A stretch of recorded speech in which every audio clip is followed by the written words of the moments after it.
Salaamaaleykum mbokku Sénégal, man maa ngi tudd Malick Mbodj, réalisateur nekk fii ci Italie depuis bientôt 12 ans. maa ngi liggéey ci wàllu cinéma, particulièrement maanaam ci lu ñuy wax wàllum filmmaking. sama teew ci wàllum cinéma du Italie la tàmbalee, parce que maa ngi fàttaliku bi ma gënee nekk xale même. dama naan foo suñu kër ak benn appareil photo boo xam ne suma maam bi muy demee màkk moom ma ko andiloon.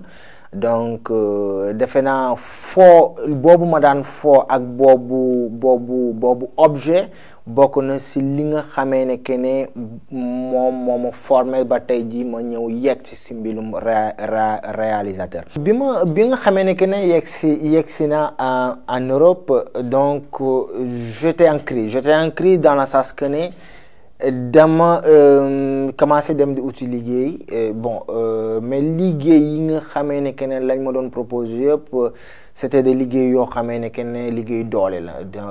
man jàppoon naa ne que ne jamono boobu c'est vrai que nekk ndaw am doole yaa ngi doole, mais je crois que ne l'idéal pour man c'était quelque chose boo xamee damay ñëw jële fi mën a yóbbu suma réew lenn quoi. Donc du coup ñëw ma rek pour xaalis, donc dama bëggoon à chaque fois dama nekk nit ko xam ne dama sopp.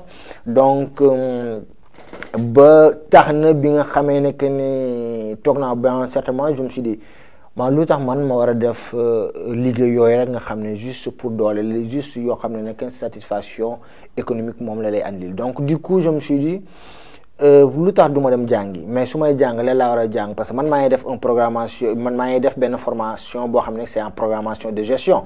Scena 1, take 5, azione.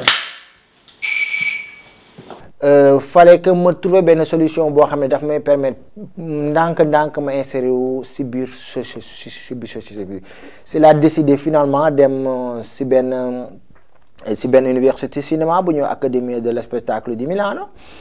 Fala jàng lu ñuy wax réalisation. waaw bi nga xamee ne que ne aussi jàng naa ba noppi, donc fallait que ñu présenter suñu benn projet fin d'année, maanaam def suñu thèse. Donc fallait que ku si nekk ci ñun mu def benn projet, un court métrage. boobu court métrage thème bi moom moo doon pour ñu raconter disons 150 années yi union maanaam bi nga xamee ne que ne Italie si la uni réew non. Donc du coup si laa def suma premier court métrage. Donc maa ngi koy fàttaliku bu baax mu nekk mbégte bu mag ci man, parce qu'on était 24. À la fin je suis sorti 4e de la promotion. Donc fii suma premier projet bi nga xamee ne que moom laa def comme court métrage. Donc boobu ba léegi fu ñu toll nii maa ngi ci lu mot 15 à 16 produits yoo xamee ne que suma loxo jógu ci ba fu ñu toll nii ñu ngi nekk di def suñu premier long métrage bi nga xam ne ñu ngi koy tuddee Sur mieux je demande la parole. Donc c'est un projet boo xamee ne que ne ça durera 110 minutes. Donc l'histoire c'est l'histoire d'un jeune africain boo xamee ne que ne mi ngi dund en Italie am fi ay jafe-jafe ak yoon ba ñu jël ko tëj. Donc histoire bi au fait booy xool ñu ngi koy tourner entre l'Afrique, la France et l'Italie. Donc première partie bi nga xamee ne que ne moom la ñu tourner mooy partie bi nga xamee ne que ne ça se passe en Afrique. Donc on a tourné pendant 1 mois et 10 jours au Sénégal.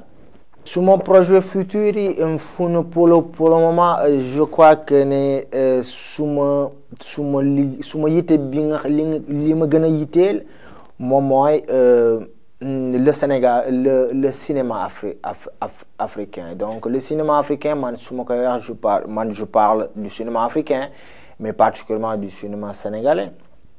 vu que ne fu ñu toll nii gis nañ ne que ne cinéma si wàllu maanaam Sénégal si wàllu cinéma jóg na carrément, mais jusqu'à présent dafa am ay yu ñuy jànkonteel maanaam man bi ma demee Sénégal aussi j'ai eu à parler avec beaucoup d'acteurs yi nga xamee ne que ne ñi ngi nekk ci wàllu cinéma. ñoom ñëpp même problème bi moom lañ lay wax, télévision yi du ñu jënd suñu produit genre, mais man li nga xamee ne que moom ma gënoon yitteel maanaam moom mooy le cinéma sénégalais dans le monde.